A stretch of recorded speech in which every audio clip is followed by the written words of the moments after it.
কলিজার যুবক, তোমার মতো যুবক যদি র্যাব আর্মি পুলিশ বিডিআর চাকরি করে নামাজ পড়ে, বলো বাবা তুমি কেন পারো না? তোমার মতো যুবক স্কুলে পড়ে, কলেজে পড়ে, 5 বেলার নামাজ পড়ে, বলো তুমি কেন পারো না? তোমার মতো যুবক ডাক্তার, প্রফেসর, ইঞ্জিনিয়ার, 5 বেলার নামাজ পড়ে, রাস্তায় গাড়ি চালায়, নামাজ ছাড়ে না, তুমি কেন পারো না? নদীর মধ্যে মাছ ধরে, নামাজ ছাড়ে না। তোমার মতো যুবক ময়দানে কৃষি কাজ করে, নামাজ ছাড়ে না, বলো বাবা, পাও ধরে বলছি, রাগ করো না, বলো তুমি কেন পারো না? অবশ্যই তোমার কপালে কারো বরদোয়া লাগছে। ও আমার যুবক বাবা, কুমিল্লা ভার্সিটিতে ঘোর, আরো বাংলাদেশের নাভি, দুনিয়ার সব চলে, আকাম চলে, সব চলে এমন জায়গা ঢাকার শহর। যাও ঢাকা কলেজে গিয়া দেখো বা জাহাঙ্গীরনগরে গিয়া দেখো, তোমার মতো যুবক কলেজে ক্লাস করে। বলছি খেয়াল করো, মাথায় পাগড়ি, বড় দাড়ি, বড় জামা, পেছন দিক দিয়ে তাকাইলে মনে হয় মসজিদের কোনো খতিব।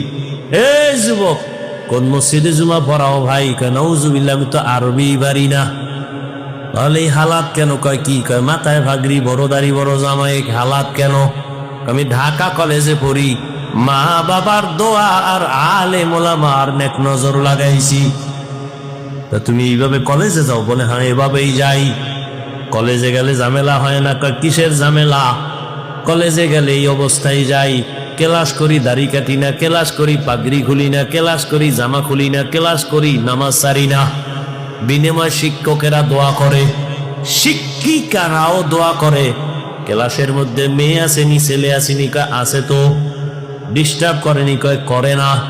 আমার বন্ধুরা মাঝে মাঝে আড্ডা মারে, যখন টান দেয়, আমার বলার আগে আমার ক্লাসের মেয়েরা আমার সাপোর্ট দিয়া কয়, এই ও তো একটু আল্লাহর পথে আছে, ওরে সাইরা দে, ডিস্টার্ব করিস না। যুবক বানায় বলতেছি। তাহলে অবশ্যই তোর কপাল খারাপ, তুমি পারো না কেন? আমি কি বলছি কওমি মাদ্রাসায় যাও? আমি বলছি তুমি তসবিহ লও। আর লজ্জা হয় না কেন? ১৫০০ বছর আগে নবী বলে গেছেন, লা ঈমানা লিমান লা হায়া আলা, যাদের লজ্জা নাই ওদের ঈমান নাই। বাজারে ল্যাংটা করলেও কয় 50% ইজ্জত এখনো বাকি।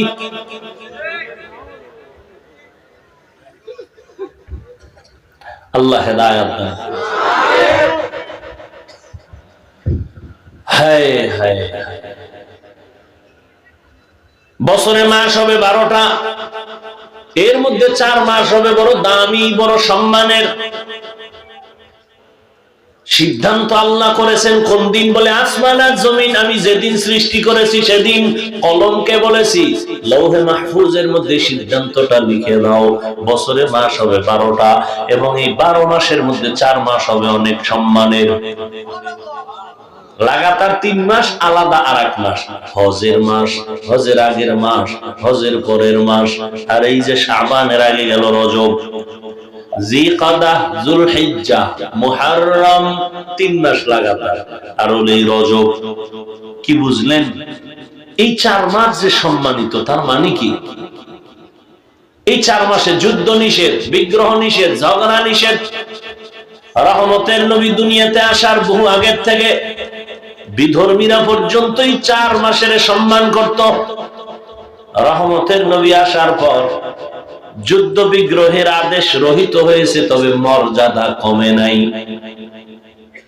রজবের সম্মান কি নবী আসার পরে না আগের থেকে?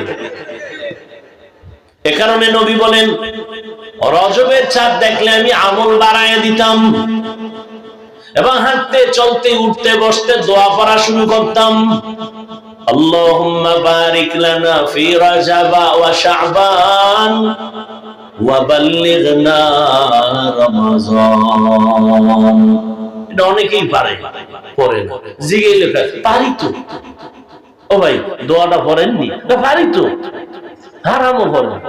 জিগাইলি পারি তো, পারি তো। ইবলিস কইয়া কি হইছে? ও তো বহু পারছে। পারিতোর মধ্যে সফলতা নাই। যদি বলতে পারো করি তো, তো সফলতা। পারি তো সফলতা। পারি তো অহংকার, করি তো এটা আমল। আয় আল্লাহ, রজব ও শাবানে আমাদের বরকত দান করেন, হায়াতটা বাড়াইয়া রমজান পর্যন্ত পৌঁছাইয়া দেন। নবীজি দোয়া করে মরলেও যেন রোজায় মরি। রমজানে জাহান্নামের দরজা বন্ধ, শয়তানের শিকল লাগানো,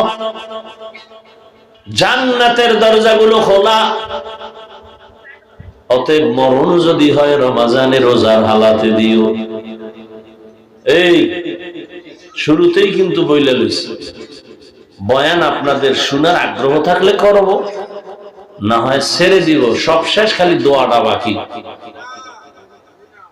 নিজের কপালটাও পুড়িয়েন না, অন্যেরও ক্ষতি করেন। ভাই কি বলবো, সারাটা জীবন মানুষের খালি ক্ষতিই করলেন। আপনি একটা মানুষ, আপনার দ্বারা কোনো উপকার কেউ পাবে না। قال رسول الله صلى الله عليه وآله وسلم خير الناس من ينفع الناس। রহমতের নবী বলেন, ওই ব্যক্তি বড় ভালো মানুষ যার দ্বারা মানুষের উপকার হয়, ক্ষতি হয় না। কি করলেন জীবনে? মায়েরে কষ্ট দিলেন, বাবারে কষ্ট দিলেন, শিক্ষকেরে কষ্ট দিলেন বেয়াদবি করে, আলেমেরে কষ্ট দিলেন, বন্ধু আপনার কথায় অসন্তুষ্ট। জীবনে কি ভালো কাজ করলেন বলেন তো? না আল্লাহর ভালো কাজ করলেন, না নবীর আদর্শের ভালো কাজ করলেন, না মায়ের দোয়া নিতে পারলেন, না ব্যবহার দিয়া বাবার দোয়া নিলেন, না শিক্ষকের দোয়া নিলেন, না কোনো আলেমের দোয়া নিলেন, না কোনো মুরব্বির দোয়া নিতে পারলেন। মাস্তানি তো যা দেখেন মনে হয় দেশের বড় বুজুর্গ। কি লাভ হবে? কপাল তোমার খারাপ।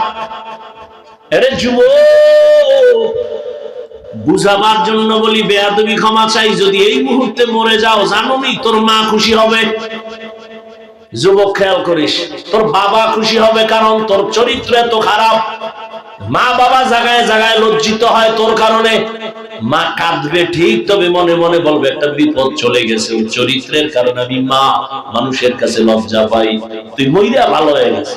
এবার বুঝ তোর কপাল কত খারাপ। নিজেরে প্রশ্ন কর, কি উপকার করছে জীবনে? কার? মায়ের? না, মায়ের সাথে বেয়াদবি করেছে, বাবার সাথে বেয়াদবি, শিক্ষকের সাথে বেয়াদবি, আলেমের সাথে, মুরব্বির সাথে, বন্ধুর সাথে। একটা ভালো কাজ জীবনে কি করছো বলো তো বাবা? আল্লাহ বেহেশতের বাগানে নিয়ে আইছে, এও শয়তানে গুতাইতেছে কেমনে উঠবি, আর একজনের লারা দিবি। ভাল লাগে না, কপালের কপাল তো। কপাল যদি পুড়িয়া যায়, আমি হাফিজুর রহমান কেন আর মক্কা মদিনার ইমাম কেন, স্বয়ং রসুলেও যদি বয়ান করে কপাল খুলে না। কপাল এত খারাপ। যেই রহমতের নবীর চেহারার দিকে এক নজর মহাব্বতে তাকাইলে জাহান্নামের আগুন হারাম। কেমন মায়ার নবী ভালো করে বুঝো, কেমন রহমতের নবী, যার চেহারা মোবারকে একটা নজর দিলে 7 দিনের পেটের ক্ষুধা থাকে না।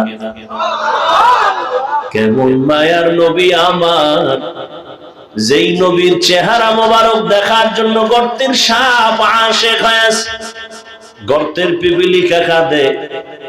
এত নবীর চেহারা এত সুন্দর, সেই নবীরে একদিন আর দুদিন না 13 বছর পর্যন্ত সামনে বসে দেখলো, বয়ান শুনলো।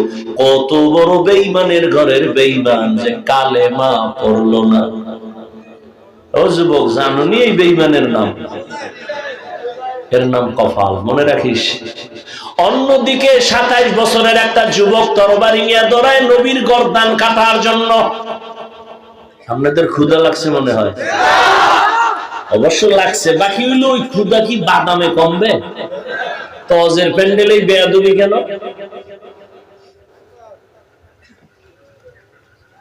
2 ঘন্টা না খাইলে মরে যাবেন, তুই বেয়াদবি কেন?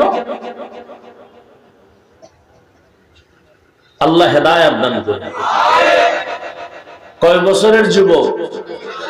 27 বছরের যুবক তরবারি নিয়ে দৌড়ায় নবীকে জবাই করার জন্য। রহমতের নবীর কাছে আইসা চেহারা মোবারক দেখা তরবারি ফালায়া বলে, নবী মাফ করে দেন, কালেমা পড়ায়া দেন। এর নাম কফা। এর নাম কি? 13 বছর দেখছে, বয়ান শুনছে, কালেমা পড়ে না। আর তরবারি নিয়ে যায় 27 বছরের যুবক,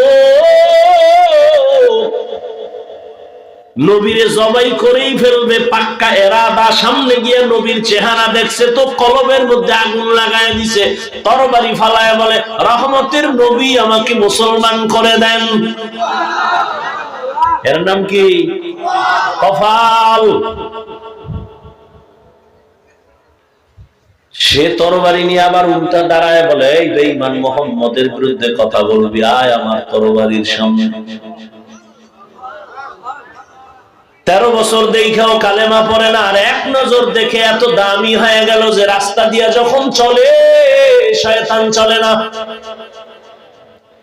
কেমন বেড়া যে মাওলারে শয়তান যুক্তি দিয়া উল্লাইতেছে, আর সেই শয়তান ওই ওমরকে দেখলে ওই রাস্তা দিয়া পালায়। একটা যুবক রাস্তা দিয়া মদের বোতল নিয়ে হাঁটতেছে, হঠাৎ করে তাকায় দেখে ওমর আসতেছে।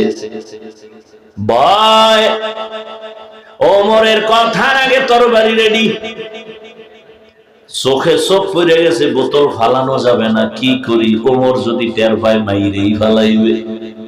মনে মনে ডাকতেছে, হে মালিক, আর জীবনে মদ পান করবো না, তুমি ওমর থেকে আমারে হেফাজত করো।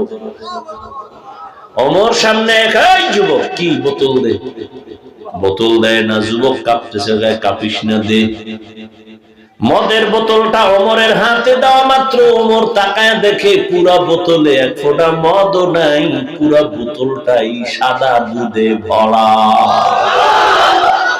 हर के दार खौफे हकदार दिल बताम जन्नतुल मअवा देहत ओरा मकाम जुज़बा हक़ची ज़े मखाज़ इंसोजा फज़ले उआ मस्ते दर जुमला जहां। भाईरा आमार, তাহলে রজব চলে গেল, এরপরে শাবান শুরু হয়ে গেল, বরকতের মাস। হাঁটতে চলতে উঠতে বসতে দোয়াটা আমরা চালু করি, পারি তো না বইলা, পড়ি তো করি তো, এই আমলে আসে না। সবসময় দোয়াটা পড়বেন ইনশাআল্লাহ, আল্লাহ কবুল করেন। রহমতের নবী বলেন, রজব আমার আল্লাহর মাস, শাবান আমি মুহাম্মদের মাস, রমজান আমার উম্মতের মাস।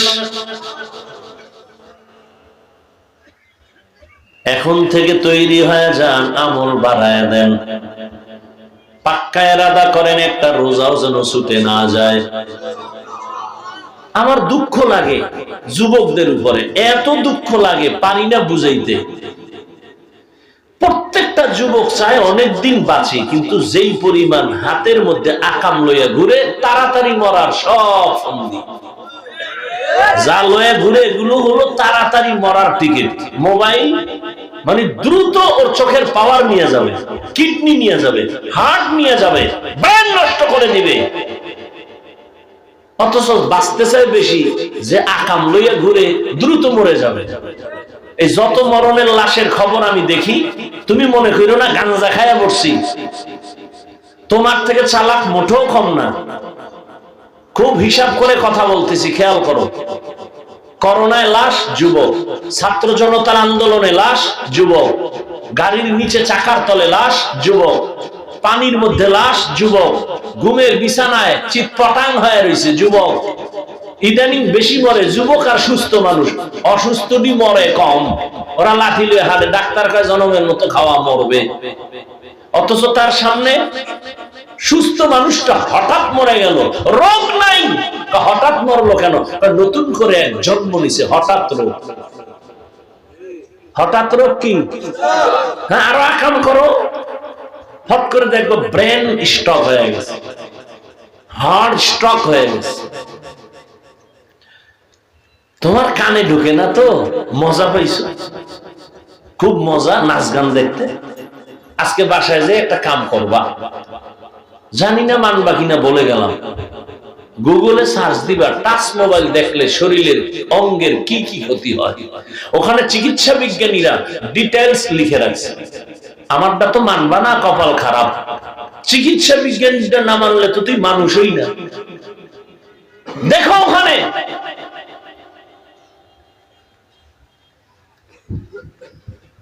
আমি সারা রাত ঘুমে, মানুষের জীবনের সুস্থতার জন্য আল্লাহর দেওয়া এক মহা ঔষধ ফ্রি রাতের ঘুম। আমি ঘুমাইতে পারি না, কপাল খারাপ, তারপর শুকর আদায় করি, আল্লাহ মনে তো চাই ঘুমাইতে পারি না, দিনের খেদমত করে যাইতেছি, কি করার, যাইতে যাইতে ফজর। তুমি কি আকাম কইরা সারা রাতের ঘুম নষ্ট করছো বলো তো বাবা? জীবনে যদি সফল হতে চাও, চাই ডাক্তার হও, ইঞ্জিনিয়ার হও, কলামিস্ট হও, দার্শনিক হও, সফলতার জন্য দুইটা পুঁজি লাগবে। পারলে 500 টাকা খরচ করে একটা ব্যানার বানায়া ঘরে লিখে রাখবে। এই দুই পুঁজি না থাকলে আল্লাহর জাতের কসম জীবনে তোর সফল জীবনের চেহারা দেখবি না। লিখে রাখিস, 1 নাম্বার সুস্থতা, দ্বিতীয় সুন্দর চরিত্র। তোমার চরিত্র ভালো কিন্তু অসুস্থ, জীবনের সফলতা আসবে না। সুস্থ কিন্তু চরিত্র খারাপ, জীবনে কোথাও সফলতা আসবে না, জুতার বাড়ি ছাড়া। আর এই দুই পুঁজি নষ্ট করতেছে মোবাইল।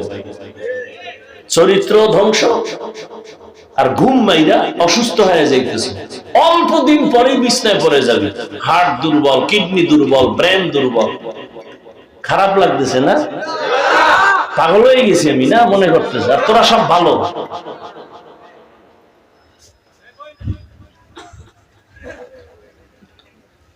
তাড়াতাড়ি মরবে না, এই জন্য কত বুদ্ধি, কিন্তু মোবাইল তোমার জীবন খুব দ্রুত নিয়ে নিবে, মনে রাখো।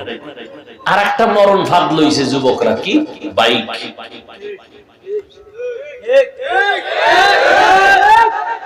বাইকের আর এক নাম মরণ ফাঁদ। তাড়াতাড়ি মরবি না? হ্যাঁ, তুই মরবি তাড়াতাড়ি, তোর জমে ঠেললে এটারে দিছে, ওটা উঠলেই শরীর গরম, আগুন, চাদর নাদর ফালায় দেয়, কি এর শীত, খালি আগুন বাইল। আর পিছনে যদি কোনো বিপরীত পাশ থাকে তো আরো আগুন।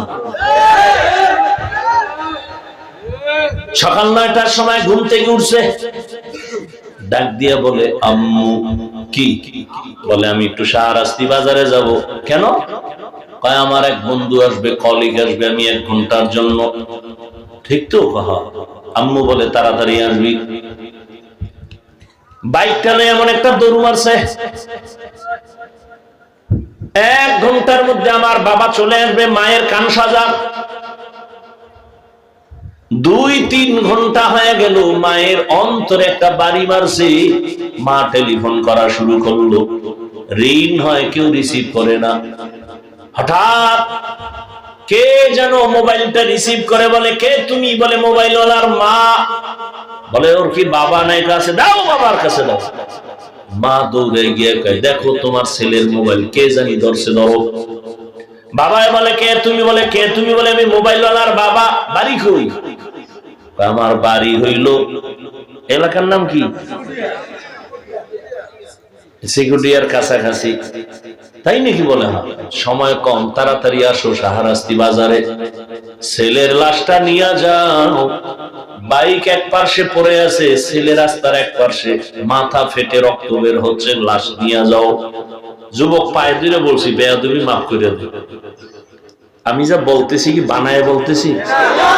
এগুলো হয় না? হয় না? লিখে রাখ, গড্ডে যখন বেরোবি না, মায়ের থেকে চির বিদায় নিয়ে যাস। আর ভালো কামে তো আর যাও না, যাও তো আকাম করতে। তুই তো ভালো কাজে বের হও না, তুই তো যাও আড্ডা দিতে। তা তোরে আল্লাহ বাঁচাবে কেন? নামাজ নাই, রোজা নাই, মায়ের সাথে বেয়াদবি, বাবার সাথে বেয়াদবি, তো তুই বাঁচবি কেমনে? তুই তো চাকার তলেই ঢুকবি।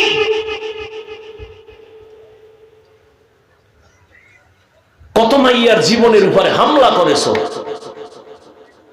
আল্লাহ তোরে এমনি ছেড়ে দিবে? এত সোজা মনে করেছো?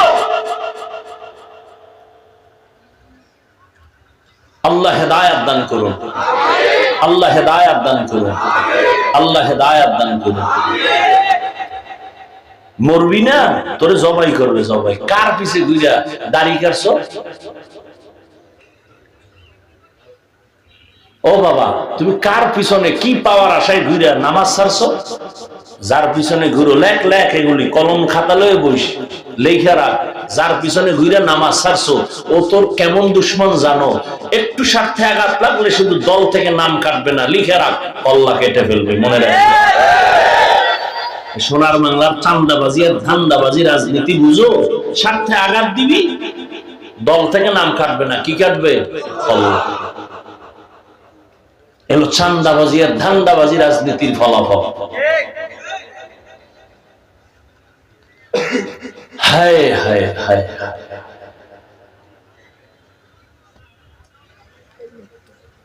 এজন্য অনুরোধ করে বলছি, রে বাবা, তোমার ভয় নাই। ভয় ঢুকছে মনে হয় যে হাফিজ ভাই মনে হয় আজকে তওবাই পড়ায় আমাকে হুজুর বানায় দিবে। না, কোনো ভয় নাই। আমি তোমাদের হুজুর বানাবার জন্য আসি না। একটু সময় দিয়া শুনো কি বানাতে চাই, শুনে যাও। তুমি স্কুলে পড়ো, কলেজে পড়ো, চাকরি করো, ব্যবসা করো, আলহামদুলিল্লাহ, ধন্যবাদ। বরং আমি তো বাংলাদেশে ঘুরে ঘুরে এই পরিমাণ যুবকদের পক্ষে আমি কঠোর কথা বলি, দ্বিতীয় কোনো বক্তা বলে কিনা আমার জানা নাই। আমার অনেকে বলে, হাফিজ ভাই আপনি এত বলেন কেন? আমি বলি, স্কুল ছাড়বি না, কলেজ ছাড়বি না, মৃত্যু পর্যন্ত। এর কোন বক্তা বলবে না, বরং আমাকে নিষেধ করে। আমি প্রত্যেকটা যুবকের কই, ভাই তোর মাওলানা হওয়ার দরকার নাই, দোয়া করি কলিজা দিয়া ডাক্তার হও, ইঞ্জিনিয়ার হও, প্রফেসর হও, সাংবাদিক হও, সাহিত্যিক হও, বিজ্ঞানী হও। আমি সাহস দিয়ে গেলাম, দোয়াও করে গেলাম।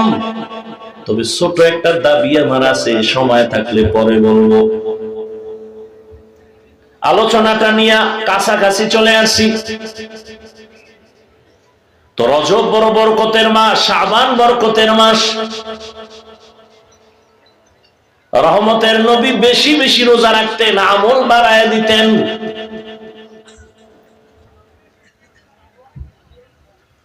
আল্লাহ পাক রব্বুল আলামিন নবীকে মেরাজ করাইছেন, এতে কোনো সন্দেহ নাই। তবে রজবে করাইছেন এই গ্যারান্টি দেওয়ার কোনো অধিকার কারো নাই। কারণ রাসূলের মেরাজ হওয়ার ক্ষেত্রে 7টা মাসের নাম আছে। কেন কোন ঐতিহাসিক বলছেন নবীজির মেরাজ হয়েছে রবিউল আউয়াল, কেউ বলেছেন রবিউল আখির, কেউ বলেছেন জুমাদাল উলা, কেউ বলেছেন জুমাদাল উখরা, কেউ বলেছেন রজব, কেউ বলেছেন শাওয়াল, কেউ বলেছেন রমাজানে নবীর মেরাজ হয়েছে। অতএব রজবেই হয়েছে এই গ্যারান্টি দেওয়া যাবে না। এবার আসেন মেরাজ। ধৈর্য হবে তো? এই মাত্র শুরু করতেছি মেরাজ না। মেরাজ শব্দের অর্থ হলো উরুশ থেকে মেরাজ, সম্মানের লাইনে উপরের দিকে অগ্রগামী হওয়া, এর নাম মেরাজ। এটা আবার দুই প্রকার, জাহিরি বাতিনি। জাহিরি, জাহিরি ভাবে সম্মানের দিকে উপরে যাওয়া, বাতিনি ভাবে যাওয়া। বাতিনি ভাবে মানে একই দস্তারখানের মধ্যে প্লেট আছে 10টা, এই নবী বসা, আবু বকর বসা, ওমর বসা, আলী বসা, উসমান বসা রাদিয়াল্লাহু আনহুম, একই দস্তারখানে বসা, একই খানা খায়, কিন্তু মর্যাদায় সব এক নি। এটা হলো উরুজে বাতিনি। আর একটা হলো জাহিরি উরুজ, চোখের সামনে মর্যাদা। যেমন আমিও বয়ান করি, আমাদের হযরতরা বয়ান করছেন, আপনারাও বয়ান শুনতেছেন। আমরা সবাই তো মানুষ, সবাই তো মানুষ হিসাবে দামি। তবে আমাদের হযরতের দাম কম না বেশি? এই কারণে উপরে বসছেন, জাহিরি ভাবে সম্মান। রহমতের নবীকে আমার আল্লাহ বাতিনি উরুজ দান করছেন, জাহিরি মেরাজ দান করছেন। ভালো করে খেয়াল করেন, মেরাজ সমস্ত নবীদের মেরাজ হয়েছে, সমস্ত রাসূলদের মেরাজ হয়েছে, আমার নবীরও মেরাজ হয়েছে। সমস্ত নবীদের মেরাজ জমিনে, আর আমার নবীর মেরাজ হলো আরশে আজিমে।